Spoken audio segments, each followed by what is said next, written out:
Waalaikumsalam. Oh, Mbak Yuli, monggo Mbak Yuli, silakan masuk. Monggo Mbak Yuli, silakan duduk. Saya tutup pintunya dulu ya Mbak Yuli.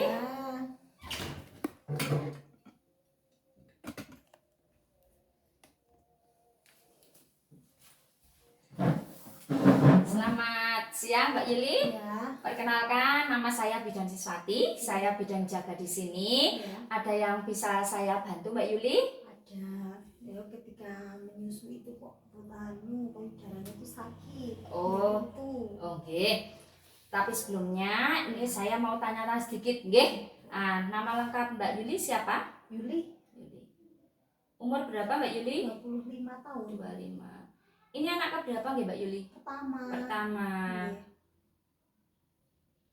Alamatipun sekarang Brebes Tembara. Brebes. Iya.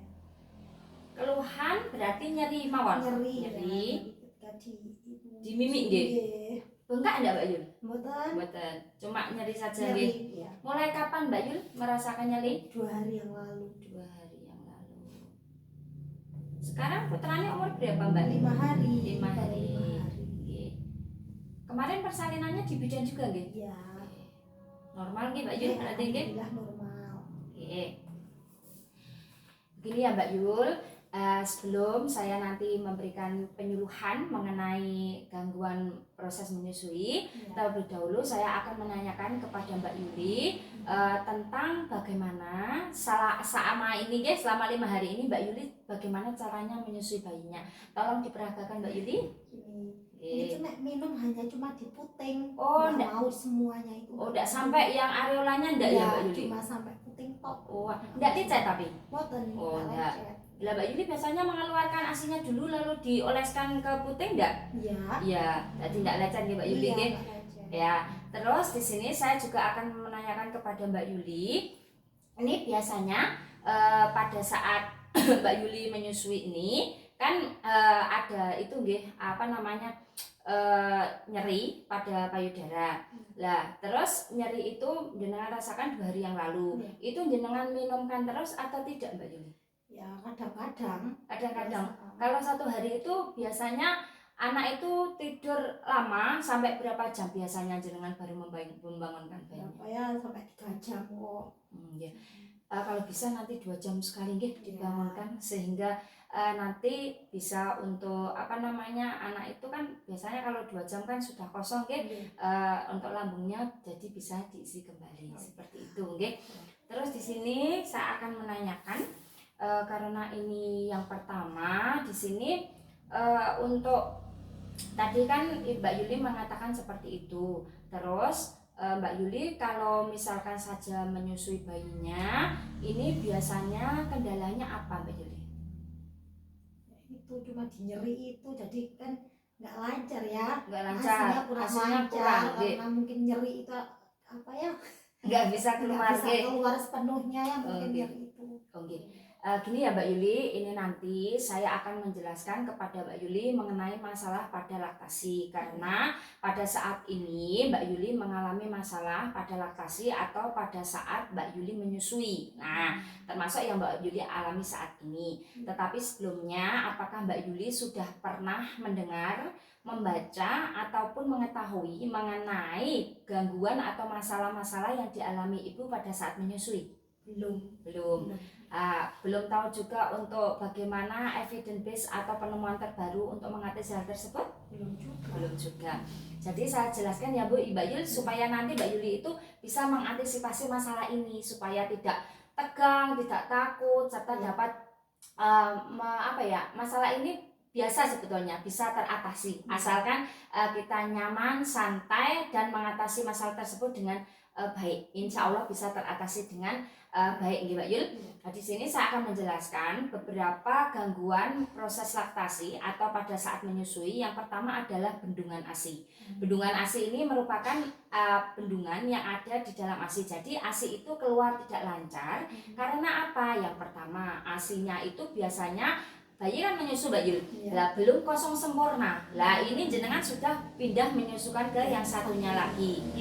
Terus yang kedua biasanya itu memang produksi ASI-nya itu kurang lancar dan pengeluarannya kurang lancar. Misal produksinya hormon prolaktinnya bagus ya, produksinya banyak, tetapi keluarnya itu kurang lancar. Termasuk tadi bayinya ngenyot hanya sampai puting, kan tidak sampai areola, itu kan tidak maksimal cara pengosongannya juga tidak maksimal. Terus selain itu juga bisa disebabkan karena kurang dirawat. Jadi biasanya kan Mbak Yuli sudah merawat ya payudaranya, setiap hari sudah dibersihkan. Biasanya dibersihkan dengan apa Mbak Yul? Air. Dengan air hangat atau air hangat. Sudah dibersihkan setiap berapa kali sehari Mbak Yul? 3 kali. Bagus Mbak Yul, sudah dibersihkan. Tapi kok masih ada bendungan lah, otomatis itu biasanya pengeluaran ASI yang kurang maksimal. Seperti itu Mbak Yul. Terus di sini bisa Mbak Yuli ketahui bahwa bendungan ASI ini yang seperti yang Mbak Yuli alami saat ini kan masih bendungan ASI karena tidak disertai demam dan lain sebagainya. Itu masih bisa diatasi dengan mudah insya Allah. Jadi Mbak Yuli tidak usah khawatir. Terus yang kedua, ini ada masalah yang disebut dengan mastitis. Mastitis itu adalah peradangan pada payudara. Biasanya disertai dengan pembengkakan payudara, merah mengkilap, serta disertai demam atau badan menggigil. Nah, ini biasanya sudah harus mendapatkan pengobatan dari tenaga kesehatan. Terus yang ketiga adalah abses payudara. Abses payudara itu adalah pembengkakan yang disertai adanya cairan berupa darah atau nanah yang ada di ini payudara.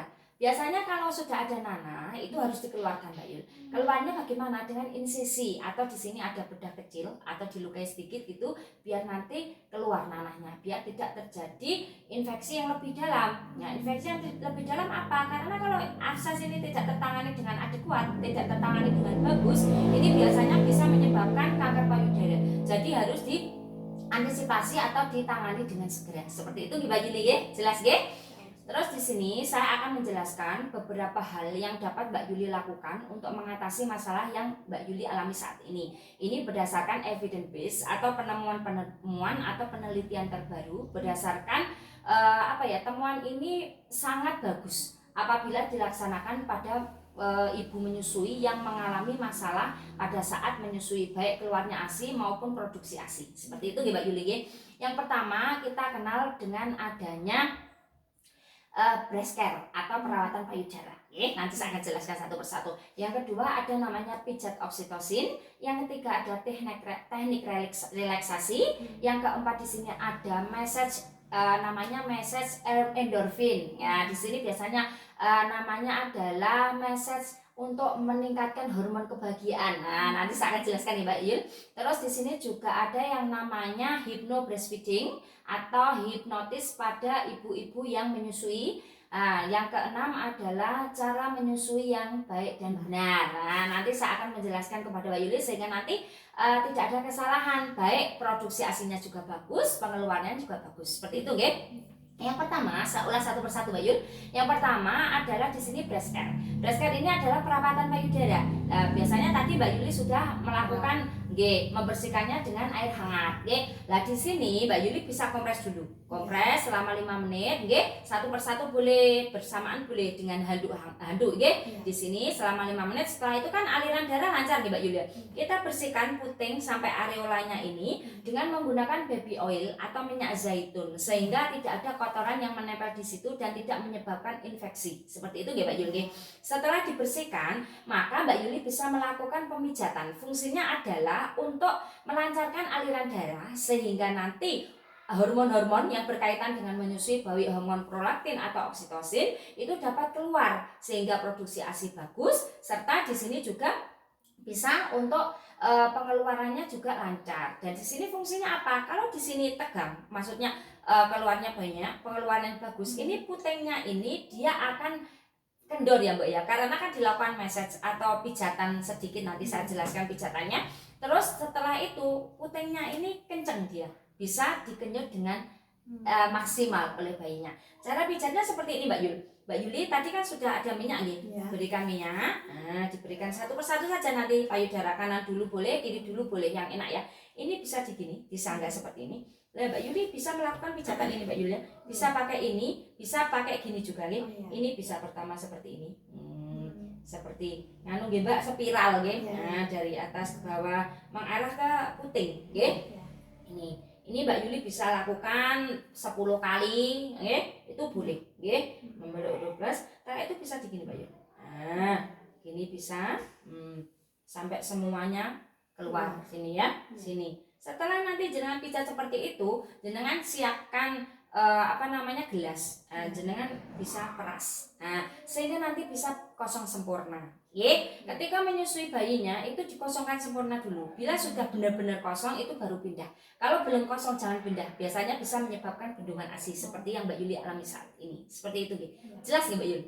Jelas, bisa nggih. Terus di sini juga saya jelaskan yang kedua di sini ada yang namanya pijat oksitosin. Nah, pijat oksitosin di sini adalah merupakan suatu pijatan yang berfungsi untuk merangsang atau mengeluarkan hormon oksitosin untuk pengeluaran ASI secara maksimal sehingga tidak ada bendungan ASI serta ASINya lancar dan di sini diharapkan produksi ASI juga berlimpah. Nah, sini bagaimana? Di sini biasanya saya akan melakukan pijatan pada punggung Mbak Yun. Nah, pada kosta ini setara ini ya, payudara ini di sini. Kosta ke 5 sampai 6 di sini Mbak Yul. Nah, di sini saya pijat memutar gini. Nah, sini biasanya pakai ini. Nah, sampai skapula sampai sini Mbak Yul. Nah, ini saya lakukan satu persatu. Nanti juga ada pijat I love you seperti ini. Nah, nanti jenengan bisa pesani di YouTube. Biasanya kan banyak. Nah, enggak ya. Besok kalau pas ada yang jaga bayinya itu nanti bisa saya pijat di sini. Di sini juga bisa melayani seperti itu Mbak Yuli. Oke.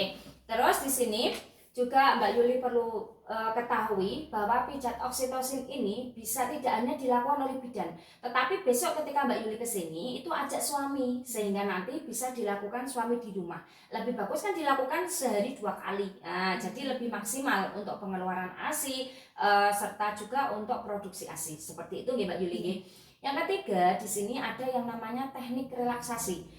Kalau tadi breast care itu kan dilakukan pada saat menyusui Mbak Yuli. Tapi untuk ini teknik relaksasi ini bisa dilakukan mulai usia kehamilan 6 sampai 7 bulan. Itu sudah bisa dilakukan atau trimester ketiga, Nah, itu fungsinya untuk apa? Fungsinya untuk merangsang hormon-hormon yang berkaitan dengan pengeluaran ASI sehingga nanti diharapkan ketika Mbak Yuli itu melahirkan itu sudah ada ASINya sudah keluar, kolostrumnya sudah keluar sehingga tidak kebingungan, tidak bayi ini diberikan susu formula atau yang lain, jadi tidak bingung karena bayi itu pun bila tidak disusui selama 2 hari itu tidak ada masalah, masih ada sisa carane tabungan lah di sana di lambung bayi itu masih bisa bertahan selama 2 hari seperti itu Mbak Yul. Jadi tidak usah khawatir seperti itu. Nah, dari teknik relaksasi ini diharapkan apa? Ketika di teknik relaksasi ini kan sama Mbak Yul sebetulnya, kita lakukan kompres dulu, terus nanti juga dibersihkan minyak zaitun itu supaya tidak kotor, supaya tidak menyebabkan kuman, supaya nanti ASINya lancar. Itu dipijat. Kalau tadi kan pijatnya seru Mbak Yul, ini dilus-lus saja. Karena apa? Karena kalau masih hamil itu kan bisa merangsang terjadinya kontraksi sehingga ini dilus-lus pelan, tidak seperti yang saya jelaskan yang breast care tadi. Nggih Mbak Yul, jelas nggih perbedaannya? Ya, ini bisa dilakukan kanan dan kiri secara bergantian. Seperti itu Mbak Yul. Terus di sini yang keempat ada yang namanya di sini adalah massage endorfin. Massage endorfin ini pijatan tetapi seperti elus-elusan Mbak Yul. Nah, jadi seperti dielus mulai dari punggung sini sampai kaki itu di segini. Nah, seperti ini dilus saja gitu. Nah, ini fungsinya untuk apa? Fungsinya adalah untuk merangsang keluarnya hormon kebahagiaan atau hormon endorfin yang berfungsi untuk mengeluarkan atau merangsang menstimulasi hormon oksitosin dan prolaktin, yang mana prolaktin ini kan memproduksi ASI sedangkan oksitosin mengeluarkan. Jadi di sini merangsang antara prolaktin oksitosin sehingga produksinya berlimpah serta nanti juga pengeluarannya juga bagus seperti itu Nah, ini namanya pijat endorfin atau massage endorfin. Itu bisa dilakukan oleh suami karena kalau dilakukan oleh suami itu lebih bagus dan karena ada ikatan batin antara jenengan dengan suami seperti itu Mbak Yul. Fungsinya tadi seperti itu Terus selanjutnya di sini ada namanya hypno breastfeeding. Di sini merupakan hipnotis atau suatu metode yang dilakukan, suatu metode relaksasi yang dilakukan untuk mempengaruhi ibu supaya ibu itu merasa bahagia ketika menyusui bayinya, ketika ibu itu sekarang sudah melahirkan harus menyesuaikan dengan keadaan bayinya saat ini dengan afirmasi-afirmasi atau kata-kata positif. Semisal seperti ini Mbak Yul. Semisal Mbak Yuli kan penat nggih karena biasanya tidur amblek gitu ya. Tetapi sekarang harus bangun berkali-kali malam, bayi menyusui bayinya dan lain sebagainya. Itu kan merupakan ada stres tersendiri, ada tekanan tersendiri. Nah, itu bagaimana cara mengurangi? Mbak Yuli bisa memejamkan mata, nanti Mbak Yuli juga bisa untuk menyetel namanya musik hypno breastfeeding gitu lah, bisa disetel di sana jenengan sambil tidur sambil mendengarkan. Nah di sini nanti dengan adanya kata-kata positif seperti dapat membantu menenangkan. Nah, jadi jenengan rileks, tidak tertekan. Karena kalau tertekan itu juga bisa mempengaruhi produksi ASI dan pengeluaran ASI. Nah di sini nanti kalau tekanannya begitu berat, nah ini bisa menyebabkan gangguan laktasi, bendungan ASI, mastitis dan abses seperti yang saya jelaskan tadi. Yang terakhir ini adalah cara menyusui yang baik dan benar. Nah, tadi kan Mbak Yuli kan menyusui bayinya kan sampai puting saja. Ya, yang benar itu saya contohkan ya. Ini duduk. Nah, ini kursinya ini ya bersandar di kursi, kakinya ini templek gini loh Mbak Yuli. Nah, di lantai. Lantai betul. Nah, ini bayinya di sini. Ini kepala ini di sini, dihadapkan ke payudara, Terus ini dipegang, ini seperti ini. Keluarkan dahulu, asinya, dioleskan dari puting susu ke areola, bagian yang hitam-hitam loh Mbak Yul. Nah, nanti diminumkan ke bayinya. Ini dagunya menempel, tetapi hidungnya jangan menempel karena nanti tidak bisa napas, Terus gini, masih seperti ini, huruf C Mbak Yul, Di sini ketika sudah menyusu dengan baik, sudah mulutnya yang ini sampai areola yang bawah paling tidak sebagian besar sudah masuk puting sama areolanya. Nah Mbak Yuli setelah bayinya kok senang seperti ini, sudah bagus menyusunya, ini bisa dilepas dan bisa mengelus-elus bayinya. Nah di sini dapat meningkatkan bonding attachment atau ikatan batin antara panjenengan dengan bayinya. Seperti itu Mbak Yuli, nanti bisa dipraktekkan. Dan cara melepasnya itu tidak langsung disendal gitu, enggak, tapi masukkan jari kelingking ketika bayi kan tidur nih Mbak. Biasanya kan kalau sudah keras, kalau sudah kenyang dia tidur. Nah, dilepaskan itu jenengan masuk ke ujung gini bibir bayi ini. Nah, kemudian sampai ke ini lidahnya nanti dikeluarkan. Jadi dia tidak bangun dan tidak melukai dari puting susu jenengan. Seperti itu. Apakah Mbak Yuli sudah jelas? Jelas, kalau sudah jelas saya tanya sedikit Mbak Yul mengenai yang saya jelaskan tadi. Yang Mbak Yuli ketahui tentang ibaratnya yang saya jelaskan, kira-kira apa yang mudah Mbak Yuli lakukan untuk mengatasi masalah Mbak Yuli saat ini? Mudah itu. Ya, yang paling mudah. Hypno apa tadi? Hypno breastfeeding nanti jangan nyetel sendiri Mbak Yuli Ya. Paling mudah seperti paling mudah seperti itu Tapi jangan lupa untuk membersihkan, tetap dibersihkan, terus nanti dipijat seperti yang saya jelaskan tadi sehingga nanti asinya bisa keluar dengan lancar dan tidak terjadi bendungan. Nah Mbak Yuli sendiri tidak membutuhkan obat ya Mbak Yul, diperbanyak air putih saja, terus isi piringku diperhatikan, misal ada ikan, ada sayur, di sini juga ada tempe seperti itu. Nanti nasi itu disesuaikan, ada penambahannya ya Mbak Yul sesuai yang jenengan butuhkan. Nek lapar ya makan gitu, tidak usah takut gemuk nek menyusui Mbak Yul, jadi tidak ada masalah nanti kalau berarti Mbak Yuli sudah jelas cara menyusui bayinya sudah jelas tadi seperti yang saya jelaskan. Nah nanti kalau seumpamanya ada masalah Mbak Yuli bisa WA ke saya, atau mungkin kalau mau pijat oksitosin besok bersama suami silahkan nanti Mbak Yuli menghubungi saya Mbak Yul. Terima kasih atas kerjasamanya, semoga diberikan kesehatan. Ini saya tulis dulu sudah diberikan konseling tentang masalah laktasi. Bu Yuli sudah paham dan bersedia melakukannya. Yang melakukan Siswati di TPMB Siswati 30 April 2023 pukul 12.30. Oke, sudah saya nganu ya Mbak, dokumentasikan. Terima kasih atas kerjasamanya. Semoga nanti masalah yang Mbak Yuli alami saat ini bisa teratasi dengan baik, dan apabila ada apa-apa bisa hubungi saya. Terima kasih, salam untuk keluarga. Semoga Mbak Yuli dan bayinya selalu diberikan kesehatan. Terima kasih Mbak Yul. Hati-hati Mbak Yul.